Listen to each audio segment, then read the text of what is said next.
திறமை, உழைப்பு, விசுவாசம் இருந்தால் யாரும் மாய்காவின் தேசிய தலைவராக உயரலாம் என்பதற்கு மறைந்த டத்துஸ்ரீ ஜி பழனிவேலே உதாரணமாகும். மாய்கா தேசிய தலைவர் தான்ஸ்ரீ SA விக்னேஸ்வரன் வெளியிட்டுள்ள இரங்கல் செய்தியில் அவ்வாறு புகழாரம் சூட்டினார். 2010 மாய்கா தலைவர் பதவியில் இருந்து துன் சாமிவேலு விலகிய போது அவரே தனக்கு வாரிசாக அடையாளம் காட்டிய பெருமைக்குரியவர் பழனிவேல். சாமிவேலுவுக்கு பின் தேசிய தலைவரானதும் 13வது பொது தேர்தலில் மாய்காவை வழிநடத்தியதும் என தனக்கே உரிய பாணியில் இயன்றவரையில் பழனிவேல் சிறப்பாக செயலாற்றினார் என்பதை மறுப்பதற்கில்லை.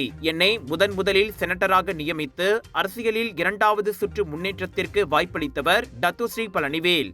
அவர்கள் வழங்கிய அந்த செனட்டர் பொறுப்பை கொண்டுதான் எனக்கு பின்னர் நாடாளுமன்ற மேலவை தலைவர் பதவியும் தேசிய முன்னணி அரசாங்கத்தால் வழங்கப்பட்டது என்பதையும் நான் எப்போதும் நினைவில் கொண்டுள்ளேன். அந்த நாடாளுமன்ற மேலவை பதவியின் மூலமாகத்தான் நான் பிற்காலத்தில் மாய்காவின் தேசிய தலைவராக கட்சியினர் என்னை தேர்ந்தெடுப்பதற்கும் என் திறமைகளை நான் நிரூபிப்பதற்கும் எனக்கு வாய்ப்புகள் ஏற்பட்டன என்பதையும் இந்த வேளையில் நினைவு கூர்ந்து டத்துஸ்ரீ பழனிவேலுக்கு நன்றியை உரித்தாக்குகிறேன் என தான்ஸ்ரீ விக்னேஸ்வரன் கூறினார். பழனிவேலுவுடன் இணைந்து கட்சி பணிகளில் பாடுபட்டவன் என்ற முறையில் அவருடன் பழகிய இணைய நினைவுகள் இப்போது நெஞ்சில் அலைமோதுகின்றன என தான்ஸ்ரீ விக்னேஸ்வரன் கூறினார். எனவே அன்னாரை பிரிந்து வாடும் அவரின் குடும்பத்தினருக்கும் உற்றார் உறவினருக்கும் ஆழ்ந்த இரங்கலை தெரிவித்துக் கொள்வதோடு அவரின் ஆன்மா சாந்தி உறவும் பிரார்த்திப்பதாக தனது இரங்கல் செய்தியில் விக்னேஸ்வரன் குறிப்பிட்டார்.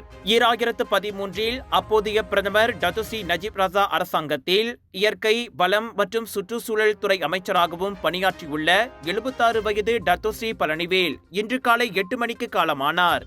அவர் சில காலமாகவே நோய்வாய்ப்பட்டிருந்ததாக அறியப்படுகிறது.